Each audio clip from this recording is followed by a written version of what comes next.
సమస్య మాట్లాడుకుంటే అవునా అవుతుంది. ఇప్పుడు నిన్న వాళ్ళు చేసిపోయిన దాకా ఇలా మాట్లాడుకున్నాం, మనం ఇలా చేసిపోయిన దాకా వాళ్ళు మాట్లాడుకుంటాం. తప్పేముందా మాట్లాడుతున్నట్టుంటది. సామరస్యంగా వచ్చింది వాళ్ళేదో చేసిరో మనమేదో చేద్దామనేది కాదు. ఇప్పుడు సార్ ముంగల్నే చెప్తున్నాం కదా, వాళ్ళు ఏమన్నా చిన్న ఇష్యూ ఇంకో ఒక్క ఇక్కరాయి పెట్టి కట్టినా మనం పోయి కూలకూడదు. అర్థమైంది కదా, తెలుసుకో వచ్చింది మనకు. కానీ వాళ్ళు వాళ్ళ దగ్గర నుండి కనిపిస్తారు, వాళ్ళ పక్కకే ఉన్నారు ఇప్పుడు వీళ్ళు. కానీ వాళ్ళ పక్కకు నుండి కనిపించారు. ఇప్పుడు మన లోపలికి మన పక్కకే ఉన్నారు. వాళ్ళకి అప్పుడు కట్టటప్పు వాళ్ళ పక్కకే ఉన్నారు. అది ఎట్లా యథావిధి ఉంచాము.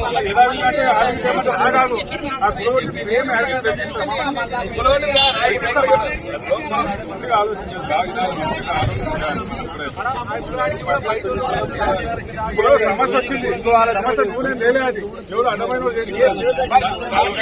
వాళ్ళందరూ వందల పబ్లిక్ వచ్చింది. ఏ ఒక్క పక్కన రారుగా నిన్ను వచ్చేది రారు, అది గ్యారంటీ. ఒక ముస్లిం టెంపుల్ కాడ ఎందుకు ఆల్రెడీ కూడా సమస్య వచ్చిందని ఎట్లా మాట్లాడినే ఉన్నారు. ఇప్పటిదాకా మాట్లాడిన పెద్దలు నేను చెప్తున్నాం కదా, వాళ్ళు ఇంకో కిటికీ పెట్టి కట్టినా మనం పోయి కొలగొడతాం. సార్ కూడా చెప్తున్నాం కదా మాట.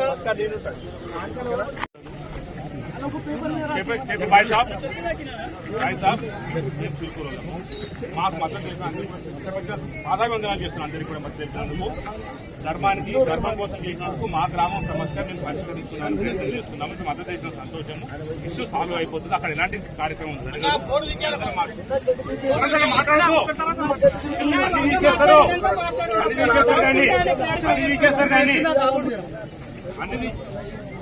అన్ని తీసేస్తారు. అక్కడ ఎలాంటి కార్యక్రమం పడతారు, ఎలాంటి కార్యక్రమం జరగదు. అది వాస్తవానికి వక్ఫ్ బోర్డులో ఉన్న ప్రాపర్టీ.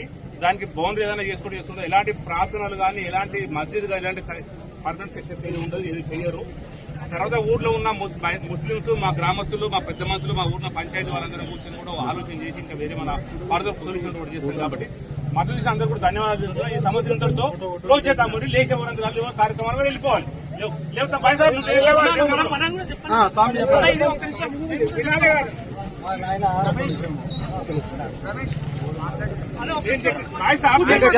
వాస్తవం మీరు చెప్పేది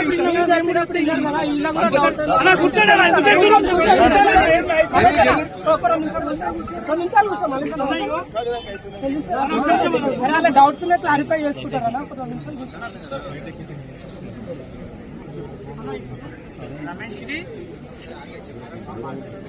అన్న ఇప్పుడు ఓన్లీ ఇది గ్రామానికో ఒక ప్రాంతానికో సంబంధించింది కాదన్నా, కోట్లాది మంది హిందువులకు సంబంధించిన మ్యాటర్ కాబట్టి ఇన్ని రోజులు మీకు టైం ఇచ్చిర్రు, మాట్లాడిరు పెద్దవాళ్ళని చెప్పేసి మేము టైం ఇచ్చినాము, మాట్లాడి చేసిర్రు. కానీ ఇప్పుడు మొత్తం తెలంగాణ ఉన్నటువంటి మొత్తం హిందువులకు సమస్య అన్న ఇది. ఓన్లీ నాట్ ఓన్లీ చిలుకూరు కాదన్న, ఇది మొత్తం హిందువులకు సంబంధించింది. కాబట్టి నేనేం చెప్తున్నా అంటే మేము చెప్పేది వినండి. ఇక్కడ ఉన్నటువంటి అన్యమతస్థులకు సంబంధించిన కట్టడం ఏదైతే ఉందో దాన్ని ఇప్పుడు తొలగించేంత వరకు ఇక్కడ నుంచి ఎవరు లేవరన్నా. ఇది ఉద్రిక్తం అవుతుంది కాబట్టి ఇది మనం శాంతియుతంగా మేము చెప్పేది శాంతియుతంగా మేము చెప్పినప్పుడు భారత్ మాతాకి అప్పుడు ఏం చేయాలన్నా? మరి చెప్పింది మేము చెప్పినప్పుడు విన్నామా? మేము చెప్పేది కూడా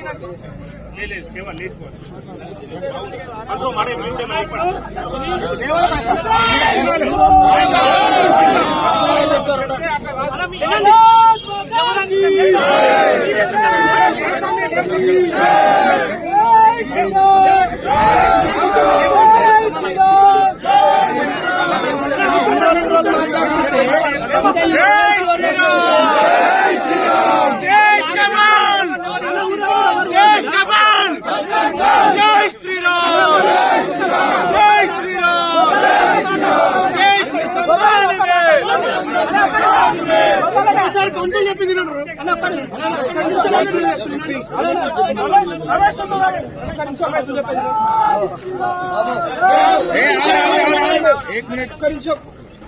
ఆగండి. మీరందరూ నా మీద నమ్మకం ఉన్నదా? మీ అందరికి నా మీద నమ్మకం ఉందా? ఉందా లేదా? ఉందా లేదా?